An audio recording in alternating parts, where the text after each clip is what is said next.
संगते कदा करीषसि हे मां कृपा कटाक्षि भाल पल्लवा प्रवारोण कोमले बराबरस्फुरत् करे प्रभुत्व संप्रदायने कदा करीषसि हे मां कृपा कटाक्षि भाजना कदा करीषसि हे मां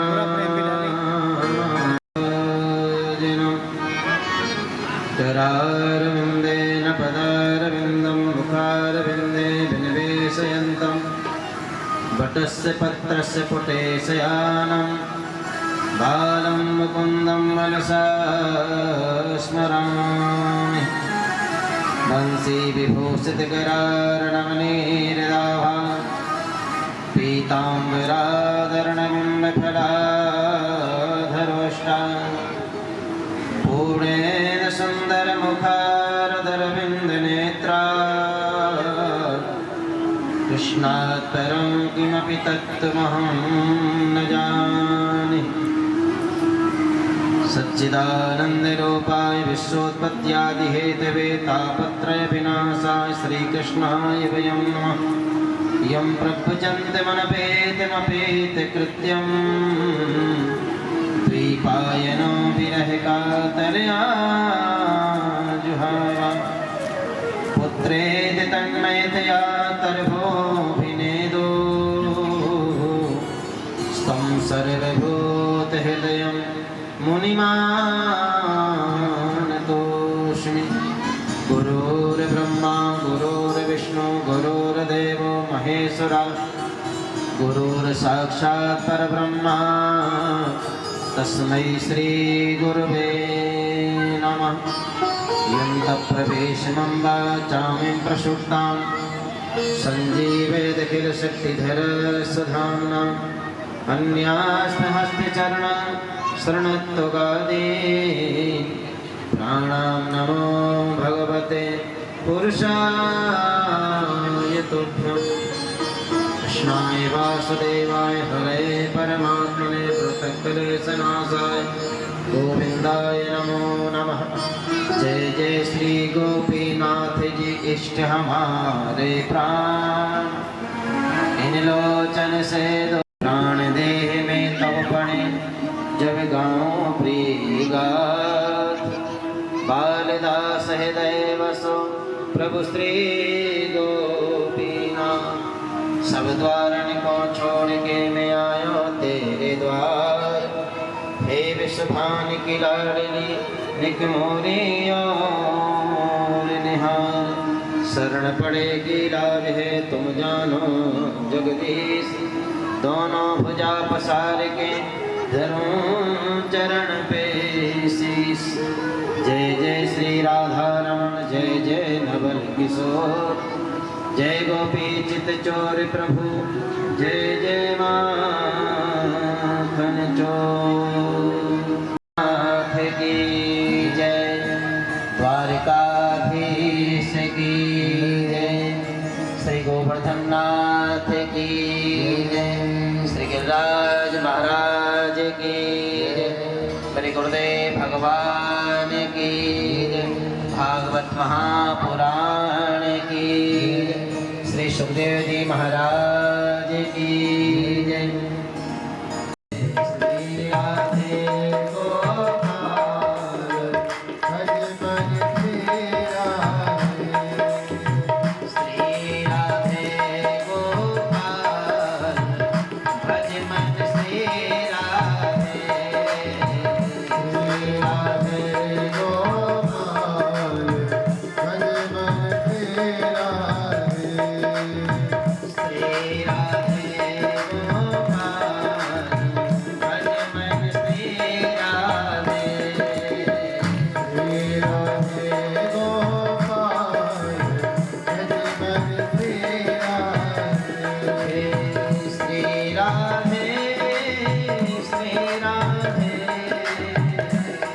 Radhe, Radhe,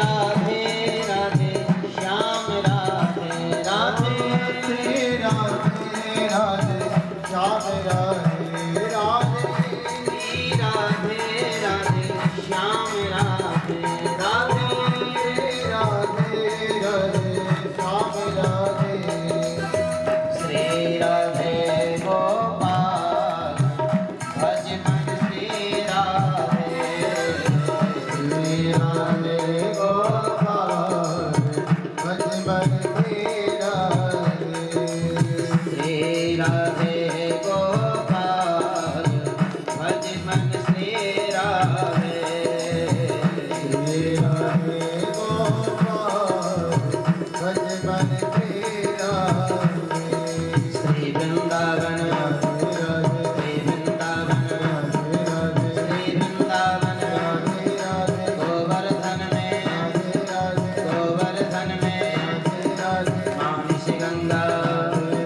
मानस गंगा जटेपुरा में हारविंद घाट में राधे राधे राधे राधे राधे राधे राधे राधे राधे राधे राधे राधे बरसाने में बरसाने में बरसाने में राधे राधे राधे राधे राधे राधे राधे राधे राधे राधे राधे राधे राधे राधे भगवती में श्री भगवती में श्री राधे राधे श्री राधे राधे श्री राधे राधे श्री राधे राधे श्री राधे राधे श्री राधे राधे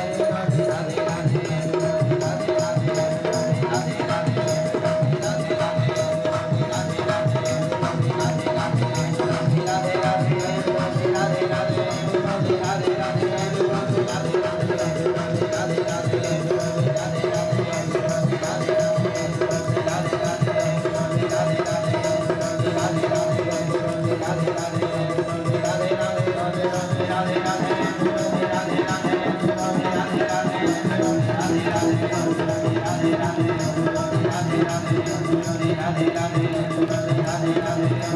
राधे राधे श्री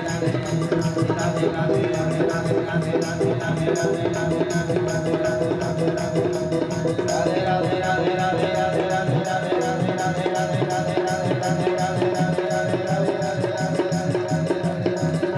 श्री राधे राधे राधे राधे राधे राधे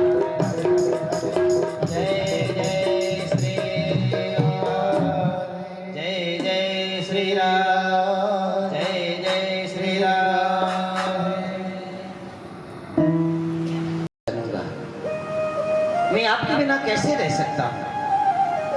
आपके बिना नहीं रह सकता हूँ। जैसे मछली पानी बिना नहीं रह सकती है, सर्प मणि बिना नहीं रह सकता है, इसी प्रकार से मैं भी आपके बिना नहीं रह सकता। भगवान ने कहा है उद्धव, आपको हम बिल्कुल नहीं लिख करके जाएंगे। क्यों? अरे मैं कहीं जा थोड़ी रहा हूं। उद्धव ने कहा फिर मैं किसके सहारे रहूंगा नाथ? तब उसी समय नारायण द्वारकानाथ के श्री अंग से एक तेज पुंज उत्पन्न होगा और वो तेज पुंज एक भागवत के रूप में प्रणीत हो गया। कहा उद्धव, जब तुम्हें मेरी याद आए ना, इसको खोलना, इसको उठाना, इसको पढ़ना और इसके अक्षर अक्षर में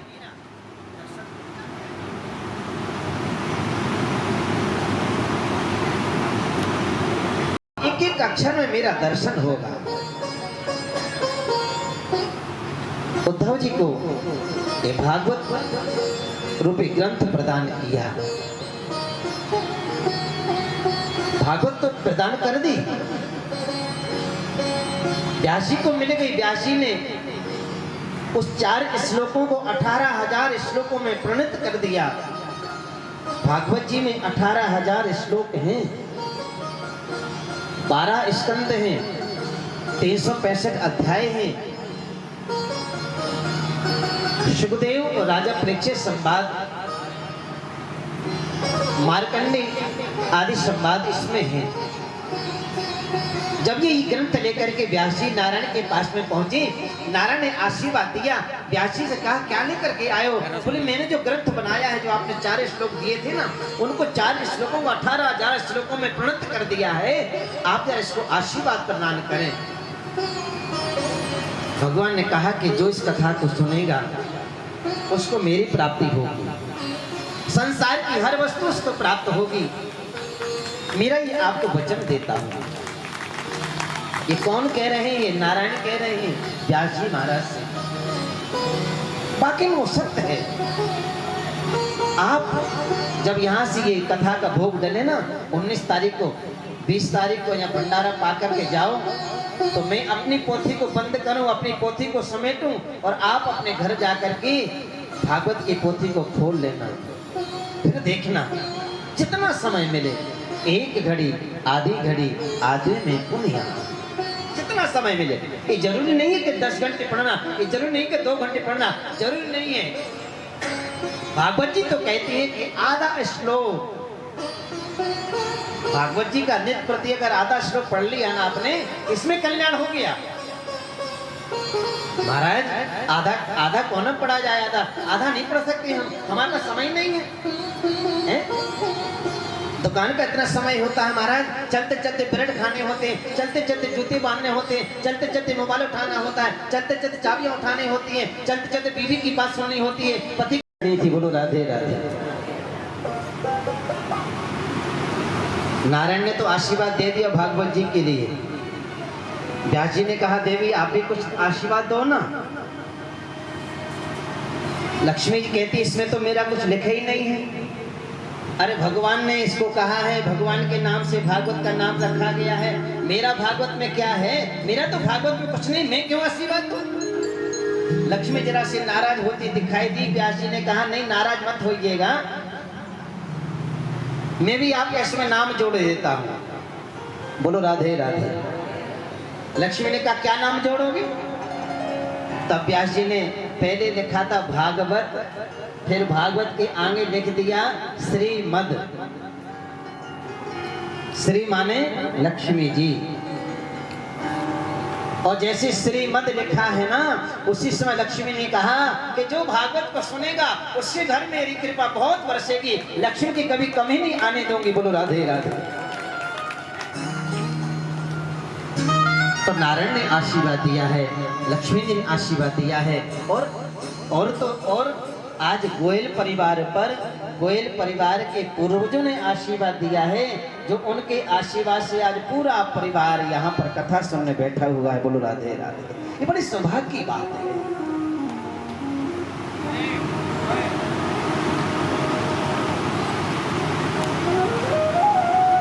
आप लोग इतनी धूप में चल करके आए हैं। हम तो रथ पे बैठे थे, फिर भी इतनी गर्मी लग रही थी, पसीना पसीना हो रहे थे, लेकिन आप लोग पैदल चल रहे थे। आपकी तो रामी जाने क्या हालत हुई होगी, लेकिन इतनी गर्मी फिर भी नच रहे थे आप लोग। ये ठाकुर कृपा है। एक बात याद रखना, भागवत जी सुनो, अच्छी बात है, ना सुन पाओ तो घबराना नहीं, लेकिन भागवत जी की कथा जहाँ हो रही हो वहाँ पर एक काम जरूर करना, अगर आपको समय लग जाए तो भागवत जी की शोभा यात्रा में सम्मिलित जरूर हो जाना। बोलो राधे राधे। भागवत जी की जो मंगल कलश यात्रा है, इस कलश को जिसमें जल भरा हुआ है, आम के पत्ते लगे, श्रीफल लगा हुआ है, इसको हम लोग कहते हैं मंगल कलश। पहले के हमारे बुजुर्ग लोग कहते थे, अब तो बुजुर्ग लोग कहते हैं तो कोई सुनता नहीं है, क्योंकि ज़्यादा पढ़े लिखे हो गए हम लोग। पहले बुजुर्ग लोग कहते थे कि अगर यात्रा करने जा रहे हो और सामने से कोई महिला कलश घड़ा भर करके, जल का घड़ा भर कर लाती हुई मिल जाए तो मानो तुम्हारा काम 100% बन जाएगा। बोलो राधे राधे। इसको मंगल कलश कहते हैं। और भागवत जी के साथ में जो चलते हैं उनका तो मंगल ही मंगल होता है। एक कदम चलने पर एक अश्व यज्ञ का फल मिलता है। और मैं जहाँ कथा करता हूँ ना, इस कथा को जरूर सुनाता हूँ, ताकि कभी आपके जीवन में घटना घटित हो कथा सुनने की, कथा में चलने का। कहीं आप बोर्ड पढ़ लो कि कथा होनी है, शोभा यात्रा निकलेगी, तो चाहे बेशक कलश मिले ना मिले, घबराना नहीं, लेकिन साथ में चलना। क्या प्रमाण है महाराज? किसको मिला है ये कदम चलने पर ये अश्वयज्ञ का फल? मैं प्रमाण है ना हमारे पास में। महाभारत उठा के देख लीजिए। महाभारत के शांति पर्व में जब पांडवों ने राजसूय यज्ञ करने का संकल्प लिया, तब राजसूय यज्ञ में सभी ऋषि आए हुए हैं। कोई ऋषि आना बाकी नहीं रह गया है, लेकिन सब ऋषियों के मध्य में एक ऋषि नहीं आए हैं, जिनका नाम है श्री वाल्मीकि ऋषि जी। भगवान द्वारकानाथ ने कहा पांडवों से, भैया जब तक वाल्मीकि ऋषि नहीं आएंगे ना, तब तक यज्ञ प्रारंभ नहीं कर सकते हैं हम। तो भीम ने कहा आप चिंता ना करो, हम लेकर के आते हैं, अपने कंधे पर बैठा करके लाएंगे, आप चिंता ना करें। और भीम दादा गए। भीम दादा जाके प्रणाम किया, कहा महाराज चलो उठो। वाल्मीकि जी ने कहा कहाँ चलना भैया? बोले हमने राजसूय यज्ञ किया है ना, उसमें सब लोग आ गए हैं, आप नहीं आए हैं, आपको लेने आए हम, आप फट से हमारे कंधे पे बैठिए, अभी लेकर चलते हैं। वाल्मीकि ऋषि ने कहा बेटा चलने को मना नहीं है, लेकिन मेरा एक संकल्प है। क्या संकल्प है? बोले हम उसी के घर जाते हैं, उसी के घर का पानी पीते हैं, उसी के घर अन्न खाते हैं जो हमें 100 अश्वमेध यज्ञ का फल प्रदान करते हैं। बोलो राधे राधे। 100 अश्वमेध यज्ञ का फल प्रदान करें।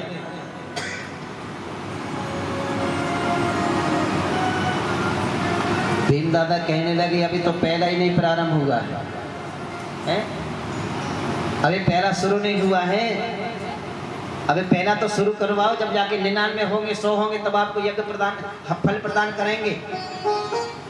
तो वाल्मीकि ऋषि ने कहा कि हम फिर जा नहीं सकते हैं।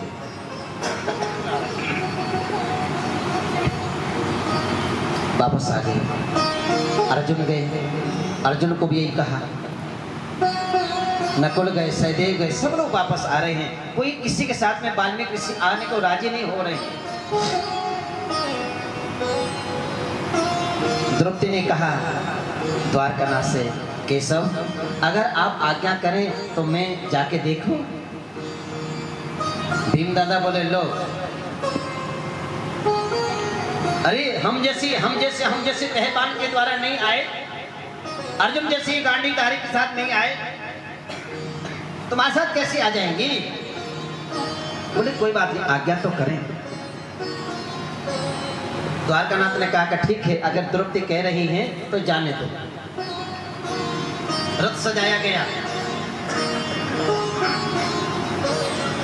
रथ सजाया गया, सेना साथ में भेजी है। रथ तो चल रहा है, लेकिन द्रौपदी जी रथ में बैठ करके नहीं जा रही। बोलो राधे राधे, बोलो राधे राधे। कैसे जा रहे हैं? कैसे जा रही हैं? पैदल जा रहे हैं। कहाँ जा रही हैं? वाल्मीकि ऋषि के आश्रम में। हस्तिनापुर से पैदल जा रही हैं। जिन्होंने कभी गिलास भर के पानी अपने हाथ से नहीं पिया है, ताश-ताशियां इतने लगे हुए, नौकर इतने लगे हुए हैं, लेकिन आज द्रौपदी ऋषि को मनाने के लिए, ऋषि को लेने के लिए, ऋषि का आशीर्वाद लेने के लिए पैदल जा रही है।